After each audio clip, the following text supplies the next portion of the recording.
ভালোবাসা সত্যি সুন্দর যদি সেখানে মনোযোগ একজনের মধ্যে সীমাবদ্ধ থাকে। হাজার বীরের মাঝে যখন একজন মানুষকে খুব স্পেশাল মনে হয়, তখনই ভালোবাসার পূর্ণতা পায়। দেখতে সে হোক না কালো বা সুন্দর, বা খাটো বা লম্বা, তাতে কোনো ম্যাটার করে না। যদি বিশ্বাস আর ভালোবাসা থাকে, তখনই ভালোবাসা পরিপূর্ণ হয়। আসসালামু আলাইকুম, সবাই কেমন আছেন? আশা করি সবাই খুব ভালো আছেন। আলহামদুলিল্লাহ, আমিও ভালো আছি। বিকেলবেলা যখন আসর নামাজ পড়ে বেলকনিতে গেলাম, মনটা এত খারাপ লাগলো। এই যে মন খারাপ হওয়ার কারণ হলো, আমার ড্রাগন গাছে বেশ অনেকগুলি ফুল আসছে।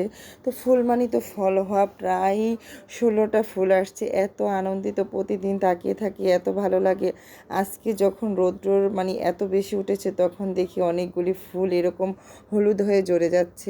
দেখে মনটা একদমই খারাপ হয়ে গেল। তো যাই হোক, থাক, আল্লাহ ভরসা, আল্লাহ যতটা রাখবে ততটাই শুক্রিয়া। তো যাই হোক, গতকালকে গিয়েছিলাম সকালবেলায় একদমই সবজির রাজ্যে।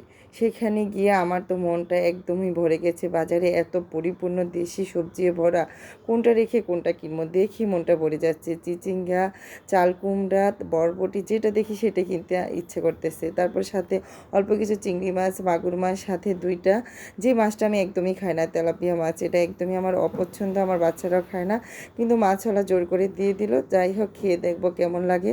তো সবগুলি মাছ কেটে কুটে নিয়েছি। ফ্রিজে রাখার মতো অবস্থা নাই, কারণ আমাদের বাসায় কারেন্ট নাই। কি যে একটা দিন কালকে পার করলাম, তার জন্য সবগুলি মাছই আমি ভেজে নিলাম। বলে না, মানুষ কথায় বলে যে আজকে কার মুখটা দেখে যে ঘুম থেকে উঠেছি, এই কথাটা না আজকে আমার মিলে গেল। কারণ যখন বাজারে গেলাম, এত সুন্দর বাজার করলাম, সব কিছুই ঠিকঠাক পরিপূর্ণ পছন্দ অনুযায়ী কিনলাম। বাসায় ফেরার পথে এমন মানুষের দিকে দুইটা চোখ গিয়েছিল যে তাকে দেখে আমার সব কিছু এলোমেলো হয়ে গেল। বাসায় এসে এইরকম একটা অবস্থা হলো যে কারেন্ট তো নাই, সাথে গ্যাসও নাই। কি একটা অবস্থায়, কখনোই এমন অবস্থা আমি পড়িনি। আর আমাদের গ্যাসের কখনোই সমস্যা হয় না। তো যাই হোক, কথা বলতে বলতে কিন্তু আমি রান্নাটা করতেছি। তো সম্পূর্ণ রেসিপিও শেয়ার করতেছি। যাদের ভালো লাগে আমার রেসিপিগুলি, তারা ফলো করতে পারেন। তো বাসায় এসে যখন গ্যাস নেই, তখন ভাবেন এই মাছ সবজি দিয়ে আমি কি করব। একদমই টেনশানে পড়ে গেলাম, কারণ এমন কুফা মানুষ কি পৃথিবীতে আছে? তার দিকে আমার চোখ দুইটা যাওয়াতে আমার সব কিছু এলোমেলো হয়ে গেল।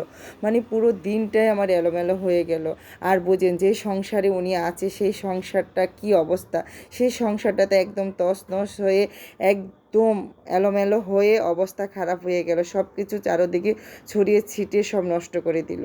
আমরা জাহান্নাম দেখিনি, কিন্তু ওই সংসারটা উনি জাহান্নাম বানিয়ে দিয়েছে। যাই হোক, ওনার কথা আমি বলতে চাই না। রান্নায় ফিরে আসলাম। ঝিঙ্গে দিয়ে, মাগুর মাছ দিয়ে রান্না করে ফেললাম। মাগুর মাছ, ঝাগুর মাছ, যেটাই বলি, আমাদের আঞ্চলিক ভাষা এটা।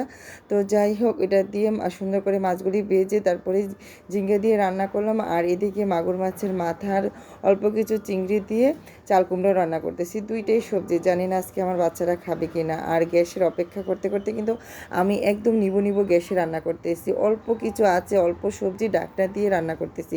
কারেন্ট তো নাই, আর এদিকে গ্যাসের পরিমাণ ছিলই না। তারপরে হালকা পরিমাণে গ্যাস আসছে, এটা দিয়ে কোনো রকম রান্না করে নিচ্ছি।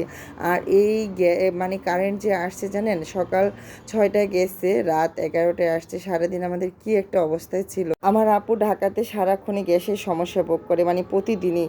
তো সেই প্রতিদিনের গল্পই শুনি, মনে হয় যে এটা গল্প হয়ে গেছে। কিন্তু আজকে 3 দিন ধরে আমরাও সেই সমস্যায় ভুগতেছি। আর গতকালকে তো কারেন্টের এত অবস্থা গেছে খারাপ, একটা বাজে সময় কাটিয়েছি। তো সবাই ভালো থাকবেন, সুস্থ থাকবেন। আজকের মতো বিদায়, আল্লাহ হাফেজ।